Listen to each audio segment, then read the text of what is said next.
The morning Poseidon left home for no convincing reason in the vast, sluggish underworld of the ocean, where the sun rarely dares to send its rays and gossip is traded slowly between barnacles and old sea sponges. Poseidon awoke earlier than usual, not because of any urgent divine duties, but because a particular coral reef, a melodramatic one, had taken to composing and loudly performing sea shanties about lost mussels. It was the third morning in a row. The melodies weren't even catchy, just persistent, and mildly off-key. Poseidon, god of the sea, earthquakes, horses, and increasingly complex feelings of boredom, sat upright in his kelp-stuffed throne with a sigh that echoed for several nautical miles. His golden trident rested beside him like an ancient coat rack, unused but always ceremonially present. He scratched his beard absent-mindedly, dislodging a confused hermit crab that had taken refuge there during the night. The palace around him, a towering sprawl of pearlescent halls and bioluminescent chandeliers made entirely of anglerfish, who had long since accepted their architectural fate, felt particularly stifling today that everything was quiet in the irritating way things become quiet when you expect them to stay noisy. The palace's echoing corridors murmured with the occasional drip of brine or the flutter of parchment from an unguarded kelp scroll library. No urgent missives from mortals. No rogue whirlpools forming. No surprise sea monster uprisings. Just the heavy, salty stillness of a Thursday morning that wasn't planning to amount to much. He considered returning to sleep, not because he was tired, but because that's what you do when you have nothing better to do and are also a deity. But the coral wouldn't stop. And more than that, something within Poseidon, some ancient part of him that still remembered arguing with Zeus about cloud distribution, wanted to walk. Or at least to float aimlessly with stern purpose. He stood up, ignoring the wet slap of one bare foot against the cold pearl floor. The other sandal, the left one, had gone missing sometime around the equinox. He hadn't looked for it very hard.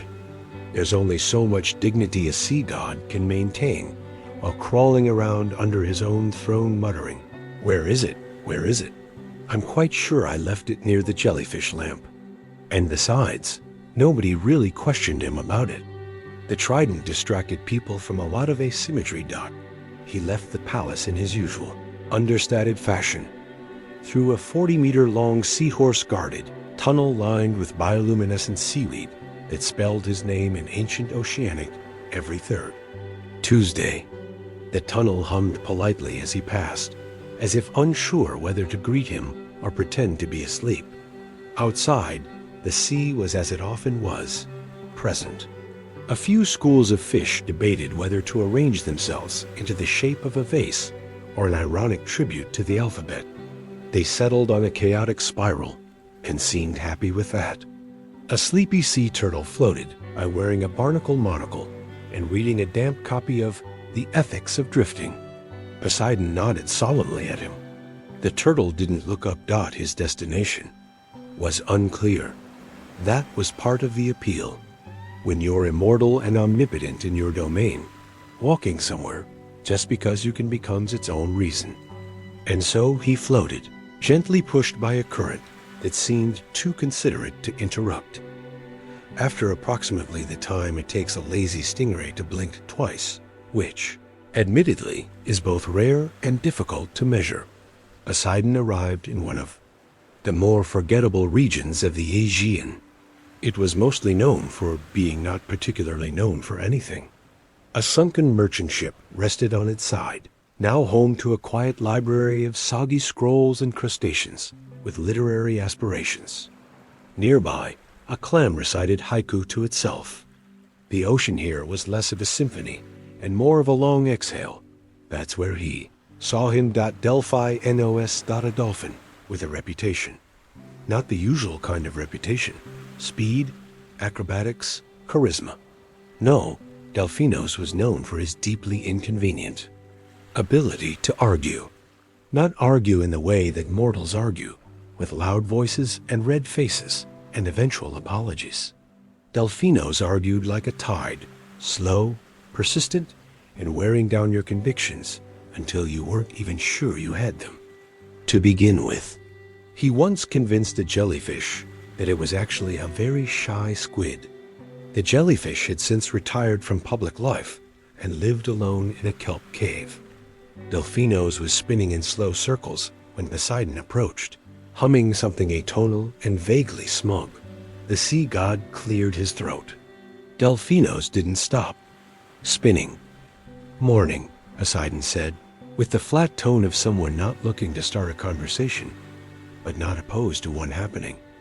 Delphinos blinked once. Or maybe he didn't. It's hard to tell with dolphins. They floated like that for a while. Poseidon upright and tridented. Delphinos rotating slowly like a stubborn weather vane. In a silence so complete, it began to feel choreographed. The kind of silence where even the barnacles stopped whispering about calcium intake. It wasn't uncomfortable, just ... deeply stagnant. Eventually, inevitably, the conversation began. Or rather, the disagreement. Poseidon had a plan, a minor one. He wanted to relocate a patch of seagrass from this unremarkable sector of the ocean to another slightly less unremarkable one, where he intended to construct a statue of himself out of recycled sea debris. It was going to be tasteful, slightly abstract, possibly invisible, depending on funding. Delphinos disagreed, not out of personal offense, or ecological concern, or even artistic taste. He disagreed because the seagrass, he claimed, was resting. It had, according to him, just begun a journey of self-rediscovery, and relocating it now would constitute an emotional burglary. Poseidon, a god of storms and tides, had never before been accused of that dot, and so began the argument. Not the loud, tempestuous, Poseidon-y kind of argument with tsunamis and raised voices. No, this one was slower, like an overcooked kelp noodle. Delphinos countered every point with a question, every question with a fable, and every fable with a statistic he may or may not have invented. Poseidon grew steadily confused, but remained calm, partially out of dignity, partially because he wasn't entirely sure he hadn't misplaced his second sandal somewhere in this very field of seagrass. What neither of them knew, and what no one would discover for many centuries, is that beneath the patch of seagrass in question, buried gently in the sediment, was a very old bottle. Inside that bottle was a scroll, and on that scroll was a recipe for seaweed fritters so perfectly balanced that it could bring temporary peace to any sea creature who consumed them. But instead of uncovering that, they would argue for days, and Poseidon would lose eventually, but not yet. The dolphin's logic, or how to build an argument using only seaweed and tone asterisk. There's something uniquely exhausting about arguing with a dolphin, especially when that dolphin isn't trying to win, just trying to continue. Poseidon stood, knee-deep in a bed of what Delphinos had, in an earlier digression, described as existentially meditative seagrass. The patch was unremarkable to the untrained eye, but Delphinos insisted that if you floated very still and hummed a particular sea hymn in the key of a flat while counting backward from the number of barnacles on your dorsal fin, you could actually feel the blades of seagrass reciting ancient poetry. Poseidon didn't believe him, but neither could he disprove it. And this, unfortunately, was the core of Delphinos' technique. The dolphin hovered nearby, spinning slowly, speaking at a volume just low enough that Poseidon had to lean in slightly to hear. It was a trap, of course. Every time the god moved closer, the dolphin would pause, as if waiting for the proper reverence. Then he'd resume, a long stream of abstract metaphors about oceanic ethics, porpoise-centered environmental justice, and the feelings of invertebrates who could not speak for themselves. Some sentences didn't even seem to end. They just dissolved into the current like ink in warm water. And if, as you claim, These seagrasses are simply grass, Delphinos was saying now. Then what, I ask you, makes them not simply sacred grass in the right context? Is not divinity sometimes found precisely in the overlooked, in the quiet murmur of photosynthesis, in the chorus of passive resistance? And if the seagrass were aware of its displacement, would we not then be the villains of our own ecosystemic narrative? Poseidon blinked slowly. His trident, previously planted into the seabed in a pose of mild menace, now served mostly as a leaning post. His left sandal was filling with sand. He adjusted his weight, frowned, then looked up toward the dolphin again. "You do realize," Poseidon said with a voice like low thunder muffled by kelp, "that I am a god." Delphinos paused, briefly ceasing his rotation. "Yes," he said. Poseidon waited for elaboration. There was none. He sighed again, the kind of sigh that curdles the edges of coral reefs and makes nearby octopuses re-evaluate their emotional availability. He had not, in truth, expected this to take long. He had awoken with no clear plan, wandered here to escape the clamoring of sea shanties, and now found himself embroiled in what appeared to be a philosophical deadlock with a dolphin who quoted himself. Delphinos had now begun crafting an argument using props. From behind a nearby rock, or perhaps from some unseen pocket dimension in his own sense of self-importance, the dolphin produced a collection of items.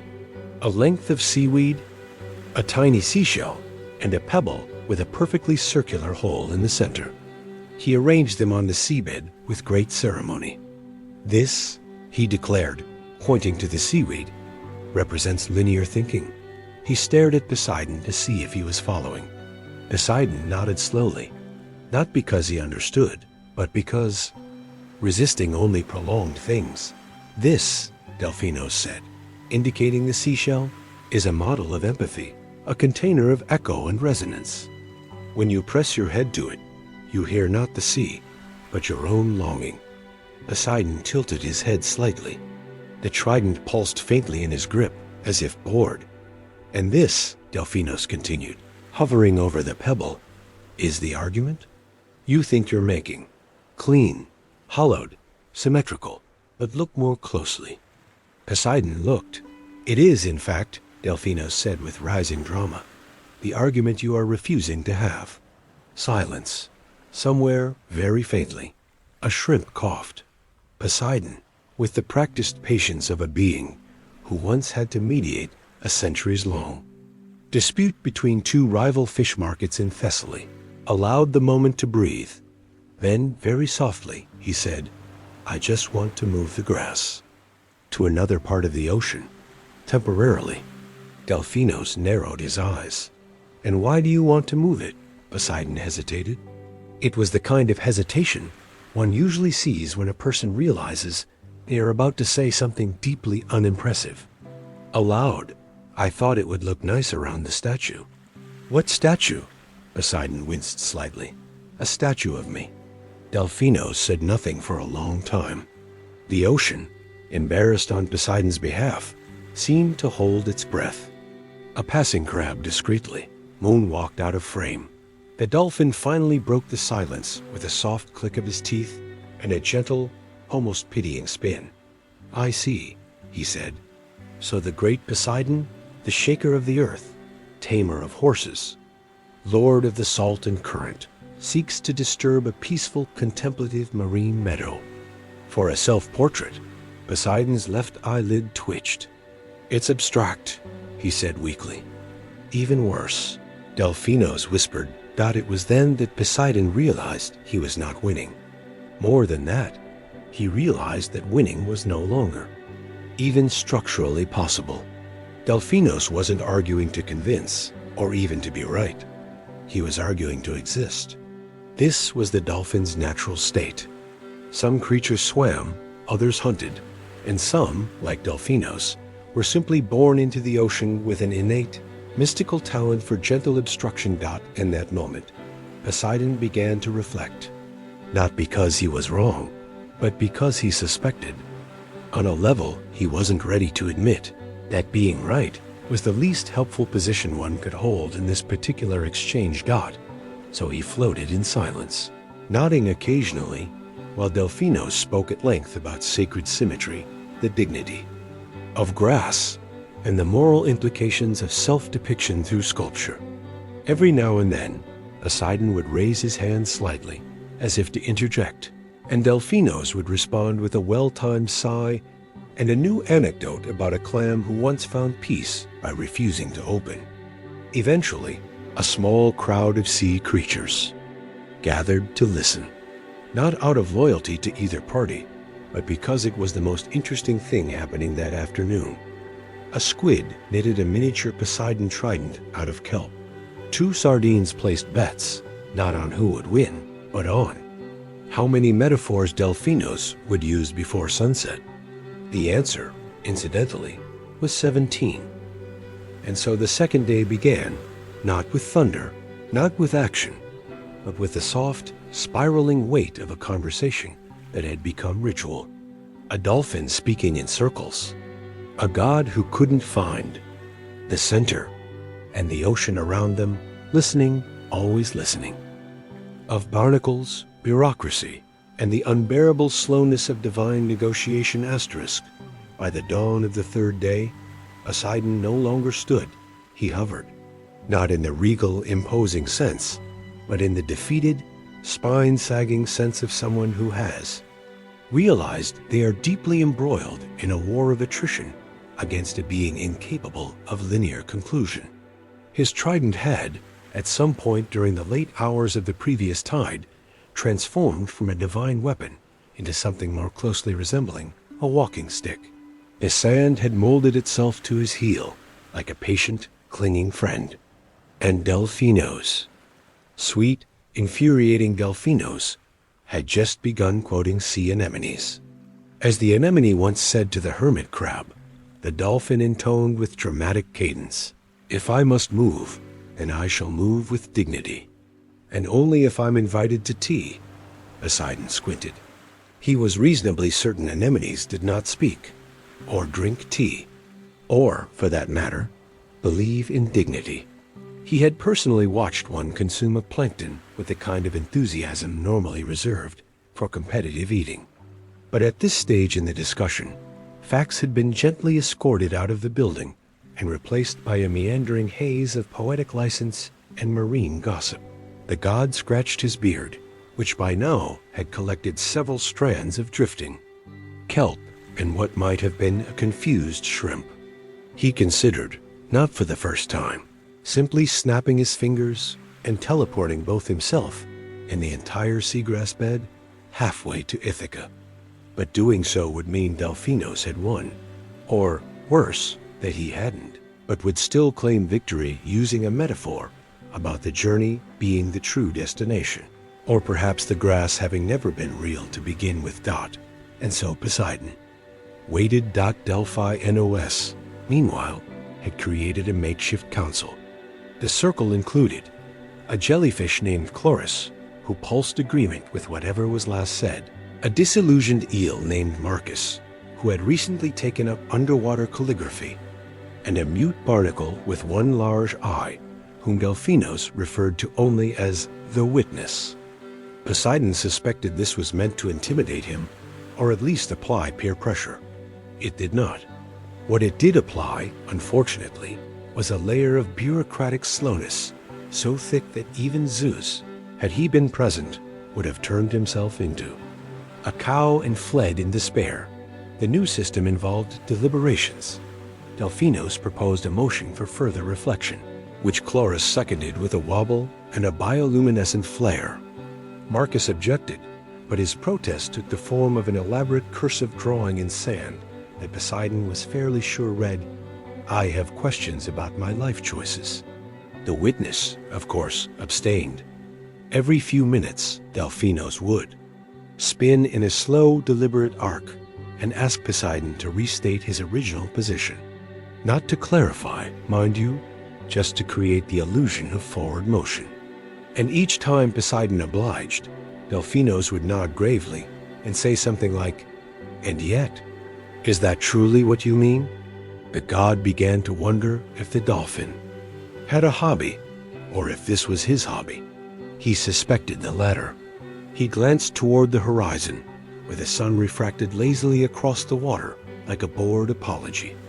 Somewhere, far above the surface, the world continued. Kingdoms rose and fell. Heroes went on quests. Oracles muttered things.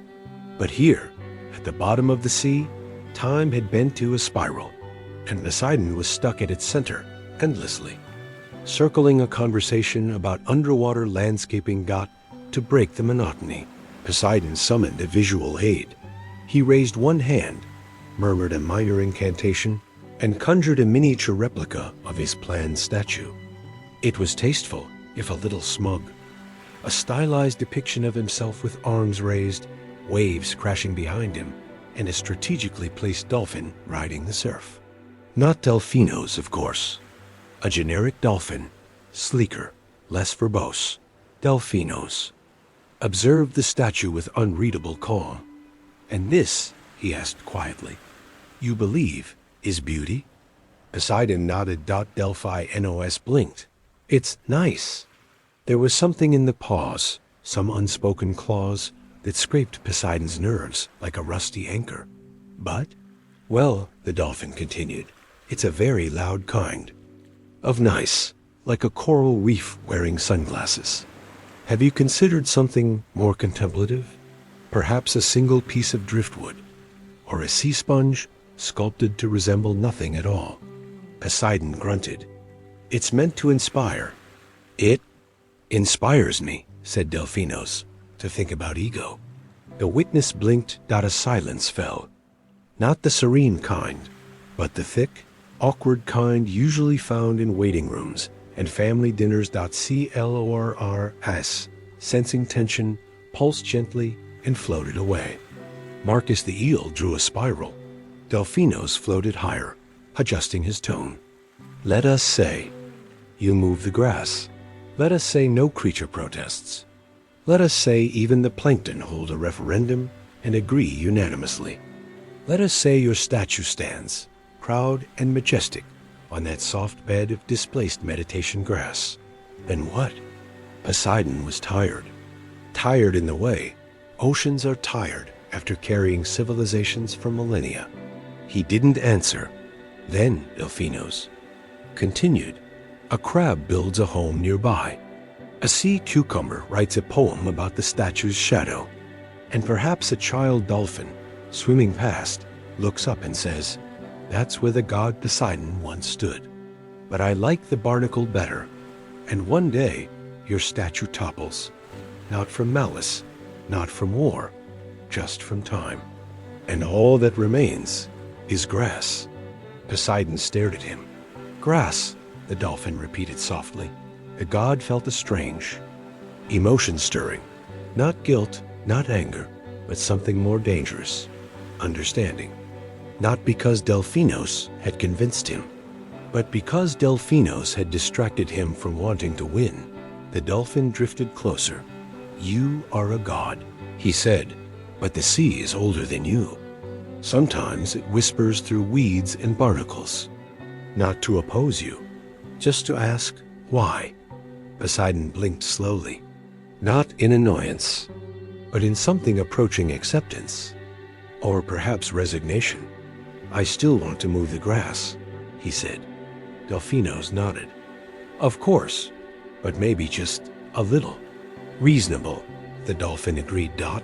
And with that, the council disbanded. Chloris returned, pulsing approval. Marcus sketched a leaf. The witness blinked. The tide shifted. The third day waned, and Poseidon, lord of the sea, rearranged his priorities, and eventually the grass. It was not a victory, but it was, in the deeply uneventful realm of underwater compromise, progress. The seagull interlude, or how not to mediate divine disputes when you're just trying to eat a sardine. If one were to chart the emotional arc of Poseidon's ongoing disagreement with Delphinos using only the tides, the data would resemble the confused scribbles of a sea urchin with a vendetta against clarity. But somewhere in the lull between metaphor 16 and 17, a new character entered the scene, not with the subtlety of myth, but with the gracelessness of someone who always arrives mid-conversation and assumes it's about them, the seagulls. Name was Glaucus. Not that Glaucus, the minor sea god, who turned into a fishy sage after eating enchanted herbs.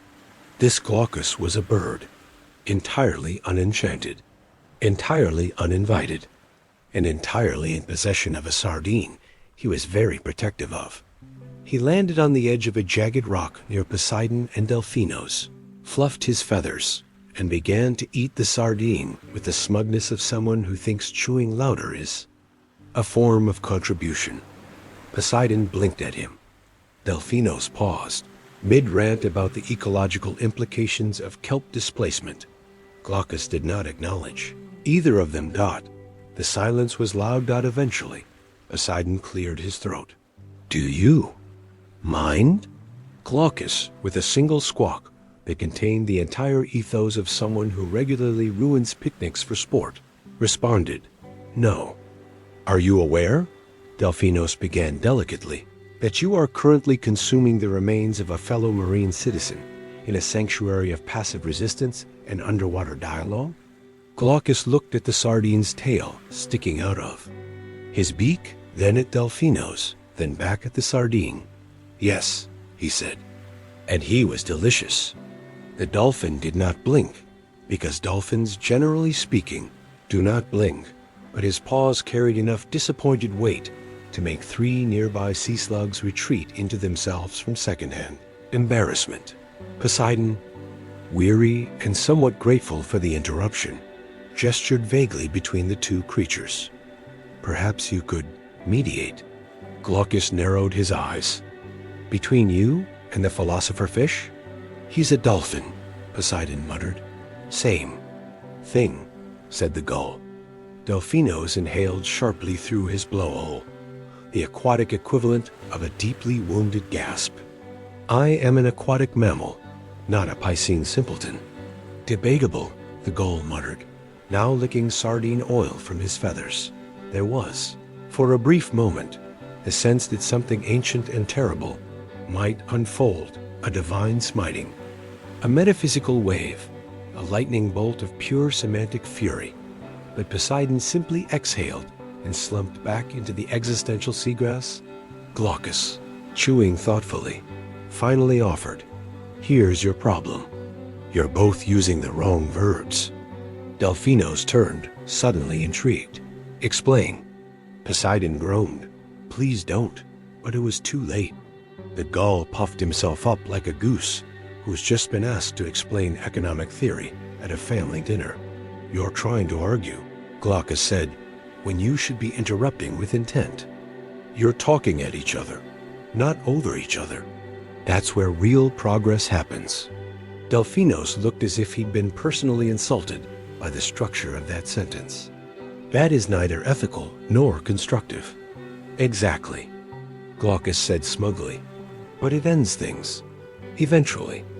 Or everyone forgets what they were talking about, which is practically the same thing. Poseidon, at this point, had pulled a handful of seagrass into his palm and was examining it as if it might unlock an exit from the conversation. I'm a god, he said again, but with less conviction this time. More like someone trying to remember their own job title during an extremely long Zoom meeting. And I, said Delphinos, am trying to preserve the sanctity of oceanic silence and the subtle narratives of benthic flora. Sounds made up, said Glaucus. It is made up. Poseidon exploded, sea foam flaring slightly at the edges of his trident. Everything is. You think I came down here with a deep artistic vision? I wanted to put seagrass near a rock because it looks slightly less depressing than bare sand. Delphinos looked stunned. You admit this was about aesthetics? Yes, Poseidon shouted. I was bored. I wanted something pretty to look at. Is that so offensive to the aquatic order of things? There was a long pause. Even Glaucus stopped chewing. The dolphin slowly rotated to face Poseidon. His voice was quiet now, soft as driftwood. "You should have led with that." Poseidon blinked. "What?" "I thought you were rearranging sacred terrain for ego. But for beauty, well, that's different." Delphinos tilted slightly in what might have been a bow. "Aesthetics are, in their own way, a form of worship." "I what, really?" Glaucus rolled his eyes. "Unbelievable. That worked?" Delphinos floated a little closer to Poseidon. "I would be open to discussing placement if we consult the coral first." Poseidon hesitated. "You talk to the coral?" "They listen," Delphinos said. "More than most." Poseidon considered this. Then, slowly, he nodded. "Fine. Let's talk to the coral." Glaucus sighed and flapped off toward the horizon, muttering something about how he once had a promising career in pest control. And now he was the designated group therapist for aquatic narcissists. And so it was that the seagrass was not moved. Not yet, but the conversation shifted, ever so slightly, from argument to collaboration. Not peace, exactly, but a pause. A fragile detente carried by the current and the soft whispers of mollusks pretending to nap nearby. Because sometimes, in the mythology of the mundane, even gods have to talk it out. And sometimes the only mediator available is a sardine-scented gull.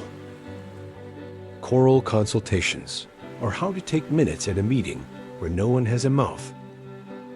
The thing about coral is that it does not hurry. This is not merely a matter of speed, it is a worldview.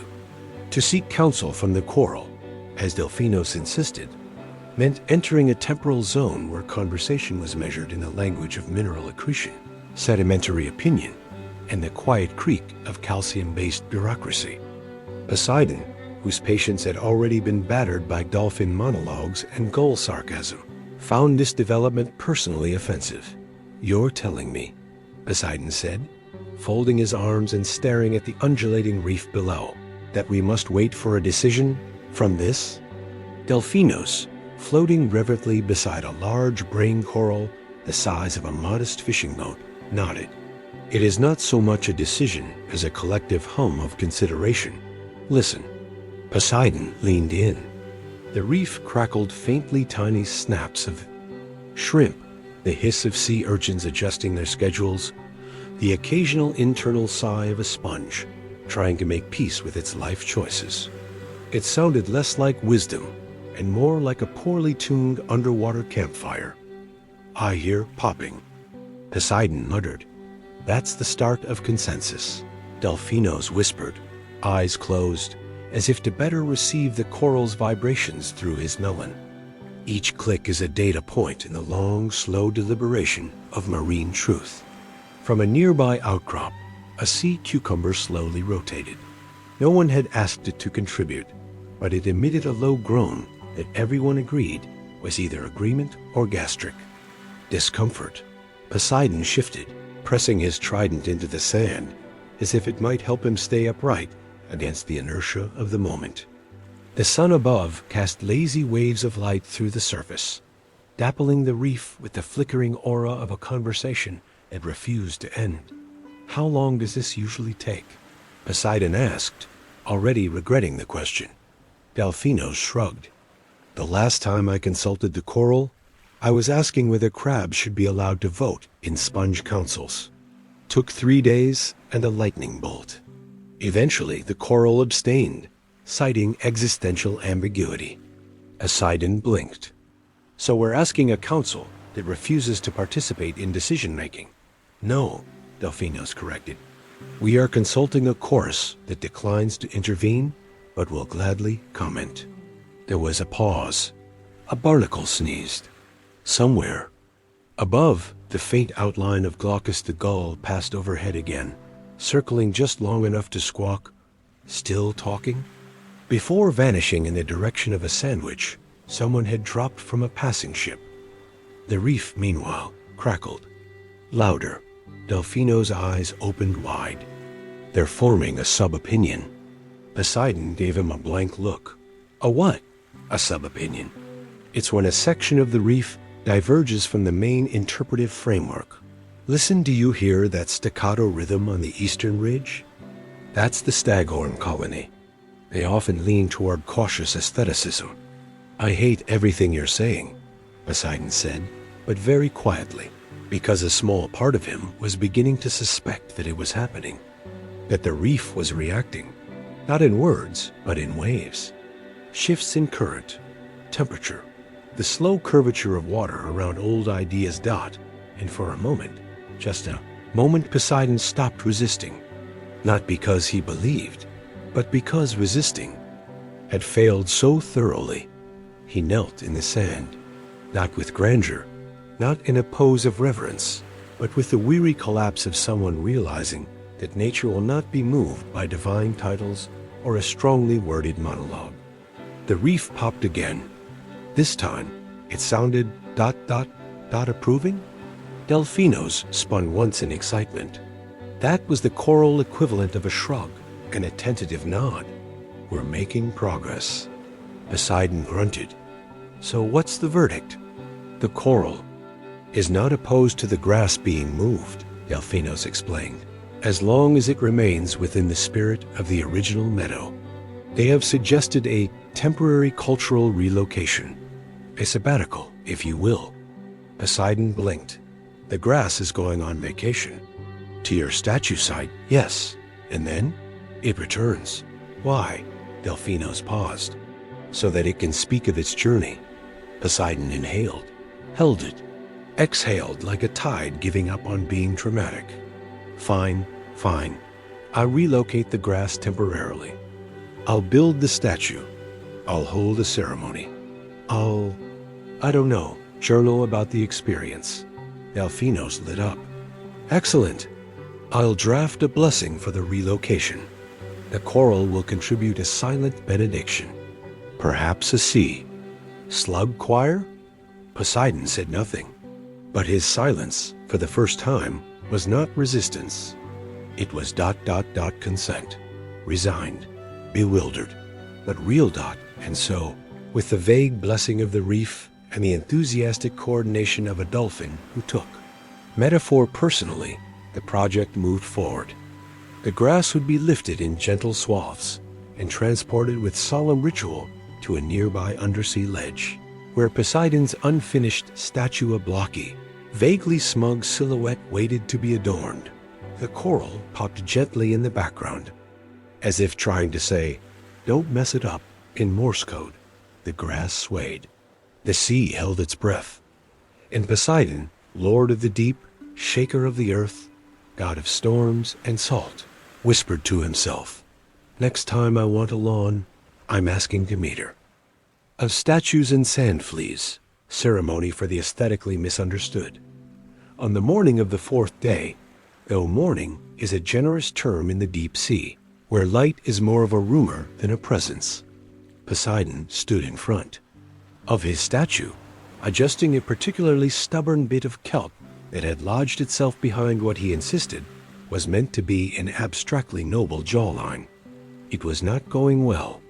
The statue, now surrounded by the carefully relocated seagrass, and an array of ceremonial shells arranged according to Delphinos' aesthetic oceanic spiral of intention, did not particularly resemble Poseidon, not unless one squinted, tilted their head to the left, and had recently been hit on the head by a falling anchor. The general outline was there: trident, beard, brooding shoulders. But the execution had suffered somewhere between divine inspiration and crustacean logistics. A crab, hired for sculptural chiseling, had developed artistic aspirations mid-process and taken liberties with the nose. A pair of squid, tasked with coral polishing, had instead written poetry on the base with their ink.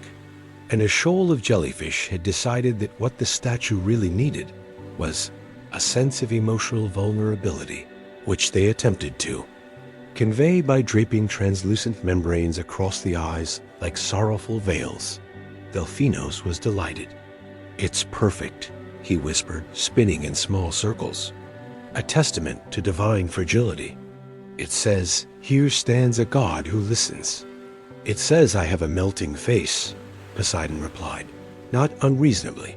A chorus of sea slugs had gathered. Nearby, humming something that Delphinos claimed was a traditional hymn of underwater reverence. In reality, it sounded more like a series of slow bubbles through thick soup, but the rhythm was oddly soothing. A few sardines, uncertain whether they were guests or witnesses, hovered awkwardly at the edge of the scene, occasionally adjusting. The angle of decorative anemones. The grass swayed, as it always did, but now with a sort of measured self-awareness, like an actor who knows they've been cast in a role above their pay grade. The choral, from a distance, clicked faintly. Not in protest, not in support, just dot, dot, dot, clicking. Poseidon took a step back and surveyed the ceremony site. There were sand fleas weaving through the base of the statue, lending it an organic dynamism no one had asked for. A mollusk had parked itself on the statue's left foot and refused to leave, citing symbolic attachment. And just behind Delphinos, a small shrimp with delusions of grandeur was attempting to conduct the sea slug choir with a twig. Poseidon sighed. We're doing this then? Delphinos floated solemnly beside him. We are. And so the ceremony began. There was no official program. Delphinos had written a loose script, but it mostly consisted of prompts like breathe reverently, gesture toward unseen truths, and pause for emotional resonance. No one knew exactly what was expected, but the underwater community, trained by years of uncertain festivals and obscure tidal rituals, was excellent at pretending they did. Poseidon began with a speech, or rather with an attempt at a speech. Fellow sea creatures, he said, faltering immediately under the expectant gaze of a pufferfish who appeared to be live illustrating the event with sand trails. Today, we gather to celebrate. Grass. A polite ripple of current moved through. The crowd. This grass, Poseidon continued, nodding toward the carefully arranged seafloor meadow, was once just grass, and now it is. Featured grass. A nearby scallop clapped once, then stopped, uncertain whether it was a metaphor. And this statue, Poseidon gestured awkwardly, is a representation of the idea of me, but also of you. Delphinos, delighted, beamed. Yes, shared divinity. No, Poseidon said quickly. Not like that. Delphinos nodded anyway. And so, Poseidon concluded, let the grass grow sideways if it wants. Let the sand fleas build cities. Let the coral click disapprovingly. And let this statue gaze nobly into whatever abstract concept it's supposed to represent. I now declare this meadow ... blessed. He raised his trident. Lightning would have been ideal, but the depth made that difficult. Instead, a faint spark glowed at the tip, more mood lighting than miracle, and the sea creatures made a collective sound that could best be described as a watery Delphinos cleared his throat. And now, a blessing from the oceanic tradition of dolphin lyricism. Poseidon's face twitched. No, it's already started, Delphinos said, closing his eyes. He began to sing, a soft, looping string of high-pitched clicks, whistles, and what may have been a quote from an ancient whale proverb. The slugs joined in, their hums swelling into something gently mournful. A shrimp conductor fainted from their responsibility. A statue stood still. The grass rustled. A sea urchin wept. Quietly and Poseidon, for all his resistance, felt something shift. Not within the ocean, within himself. It was not enlightenment, nor humility, nor even acceptance. It was something simpler. A realization that this had happened, that this ridiculous, beautiful, soggy ritual had occurred and could not be undone. He, the god of the sea, had spent 4 days arguing with a dolphin, consulting a reef, relocating grass, commissioning a statue, and presiding over a ceremony involving musical slugs and poetic squids. And that, in some strange and ancient way, it all made sense. Because when you live in the ocean, a place where things drift, spiral, fade, and return, there is no such thing as a straight line. Only currents, only circles, only seaweed and silence and songs no one expected to sing. Poseidon lowered his trident. "I'm going home." Delphinos bowed. "We'll see you again tomorrow then." Poseidon didn't answer. But he didn't say no that the ceremony ended. The grass remained. The statue watched, and far above, on the surface, no one noticed anything had happened at all. The epilogue of the spectator fish, slow reflections, between bubbles and algae, long after Poseidon had swum away, with the restrained dignity of someone pretending not to have cried. During a mollusk-led choral hymn, the ocean floor grew quiet. Not silent, because the ocean is rarely ever silent, but a particular kind of quiet, the kind where everything feels like it's waiting for something that's already happened. The sacred seagrass, still thoroughly blessed, swayed as it always had, only now with a subtle confidence, as though aware it had been officially acknowledged by a god and had nevertheless chosen to remain irrelevant. The coral didn't move, but somehow looked more satisfied. Clicks continued, spaced, then two in a row, as if someone somewhere had agreed with themselves about a topic no one else was discussing. And then there were the fish dot, not a heroic school or a particularly symbolic species. Just ... Fish of various sizes, shapes, and existential temperaments. Some of those who had observed the entire ceremony now hovered nearby, with the blank expression of beings who had just witnessed something important, but weren't sure if they understood it or merely dreamed it, while awake. An old flounder, one fin slightly bent, yawned so slowly the gesture took 17 seconds to complete. Then he turned slightly and said to no one in particular, "I've seen fish lose arguments with whirlpools, but this was something else." A needlefish muttered, "I thought he'd turn the dolphin into a sponge." "I was rooting for that," said a tiny pufferfish, inflating briefly out of emotional reflex. "But then he talked about the grass, and I felt things." "What was the most ceremonial part?" asked a philosophically inclined grouper. The exchange over the grass? The hesitant speech? Or the slug chant? They all pondered in silence for a while. Then a clownfish, who had been floating beside a piece of coral with the expression of someone still digesting what they had seen, finally offered, "I liked the shrimp conductor. He believed." "He fainted," someone said. "Exactly. Deeply." On the edge of the ceremonial clearing, two seahorses were debating whether to list the event in the informal catalog of local sacred happenings. One had taken notes using bubbles and fin gestures, and now tried to recall whether translucent emotion was an official liturgical category or just something he personally felt while observing the somewhat melted-looking statue. "Do you think Poseidon will come back?" asked a goatfish who had apparently been paying attention since day one. He seemed transformed. "He seemed tired," said the grouper. "Which is almost the same thing," replied the flounder. Time passed, but no one left. Perhaps out of inertia, perhaps out of habit, perhaps because they sensed, in that deeply aquatic way, that something had happened here which would never happen quite the same way again. And for that reason alone, it felt worth lingering a bit longer, just to make sure the ocean would return to what it was. Or perhaps not. Delphinos was no longer there. No one had seen him leave.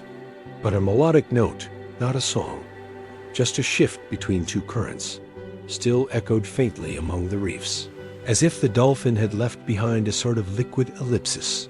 Atop the statue, a bubble escaped from a tiny hole in the tip of the trident. It rose in a gentle zigzag, disappearing into the greenish-blue quiet.